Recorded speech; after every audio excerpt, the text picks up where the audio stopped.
안녕하세요, 맛상무입니다. 자, 오늘은 예고드린 대로 보양식에 대해서 말씀을 드리겠습니다. 요새 많이 더우시죠? 땀도 나고 힘도 빠지고 이럴 때 뭔가 약이 되는 음식을 먹었으면 좋겠다, 그런 생각이 들기도 하고요. 자, 그래서 보양식을 많이들 드시는데요.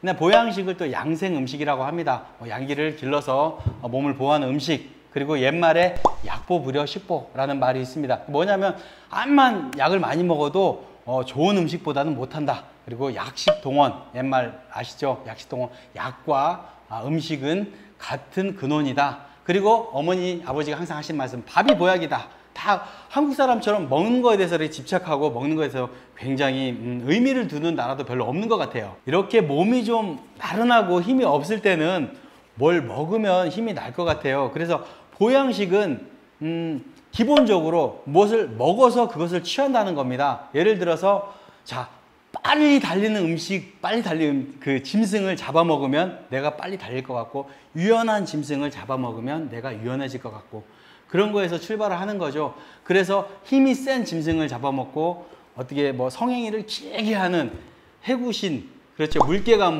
전 본 적이 없습니다. 24시간을 성행위를 해서 그걸 먹으면 나도 그렇게 될 것 같고, 그리고 유연한, 특히 요즘에는 그 별로 없는데 옛날 어른들이 고양이를 먹었어요. 고양이가 높은 데 떨어질 때 유연하잖아요.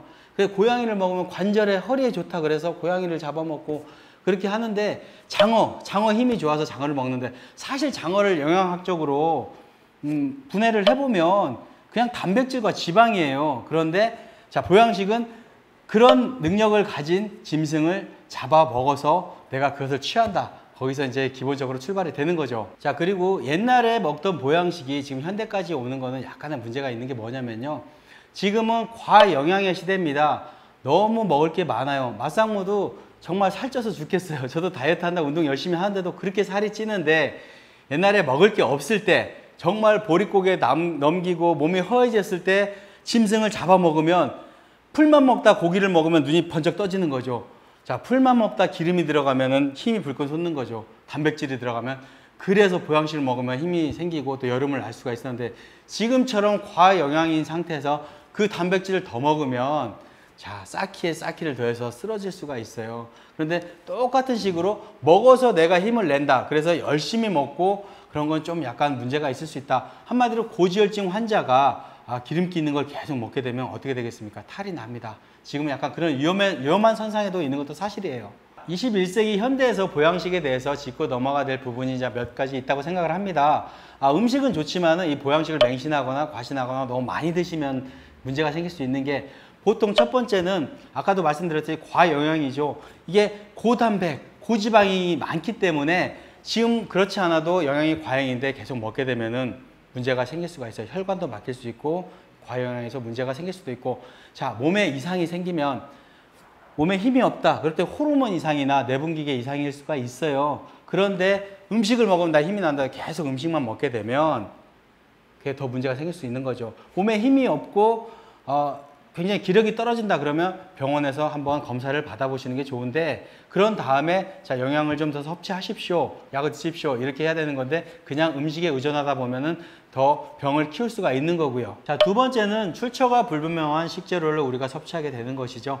맛상무는 개고기를 상당히 좋아했었는데 2년 전부터 딱 끊었습니다. TV에서 사육 환경도 나오고 해서 더 이상 먹기가 싫어지더라고요. 안 먹어도 살게 되는 데는, 사는 데는 전혀 지장이 없고요. 개고기를 보통 우리가 황구, 똥개를 먹는다고 생각을 하는데 그렇지도 않습니다. 고기를 늘리기 위해서 대형견, 도사견과 교접을 시키고, 또 사육 환경 자체도 굉장히 열악해요. 그 스트레스를 많이 받는 환경이고, 그리고 제가 개고기 화법화를 주장하는 건 아니지만 지금의 행태에는 상당히 문제가 많이 있습니다. 그것보다도 더 문제가 되는 게 야생동물, 자, 균이나 멸종위기에, 균의 감염이나 멸종위기에 처해 있는 야생동물을 우리가 섭취하게 되는 경우도 많고요. 또 그런 것들만 찾기 때문에 이게 굉장히 문제가 많다고 생각을 합니다. 두 번째 말씀드린 건 일부의 문제를 말씀드린 거고요. 보양식을 드시는 분들이 다 그렇다는 건 아니고요.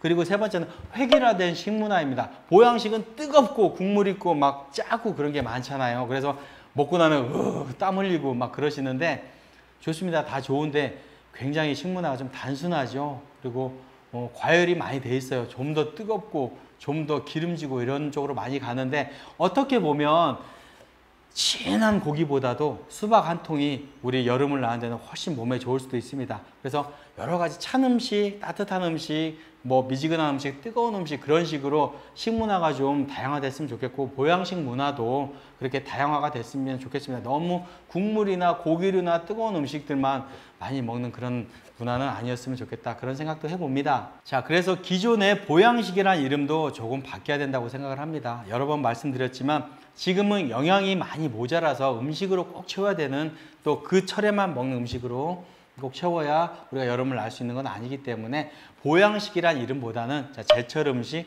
시절 음식, 그리고 예전부터 먹었던 풍속 음식 이런 식으로 이름을 바꿨으면 좋겠습니다. 그래서 음식도 다양화를 시켜서 보양식 하면 왠지 뜨거운 음식만 생각을 하잖아요. 자, 시절 음식에서 시원한 음식, 차가운 음식, 그리고 기름기가 덜한 음식, 덜 짠 음식 여러 가지로 식문화가 좀 다양해졌으면 하는 그런 생각이 듭니다. 자, 지금까지 보양식에 대한 제 생각에 대해서 말씀을 드렸습니다. 자, 보양식을 죄악시대하거나 그런 게 아니라요. 시대가 달라짐에 따라서 보양식도 좀 달라져야 되지 않을까. 옛날 그대로 전통 음식이란 이름으로 그대로 섭취하는 것보다는 시대에 맞는 보양식을 섭취를 했으면 좋겠다. 이런 생각이고요. 자, 맛있는 제철 음식 드시고 건강 챙기시기 바랍니다. 다음 시간에는 팥빙수의 계절이죠. 자, 팥빙수의 과거와 팥빙수의 현재에 대해서 한번 알아보겠습니다. 지금까지 맛상무였습니다. 감사합니다.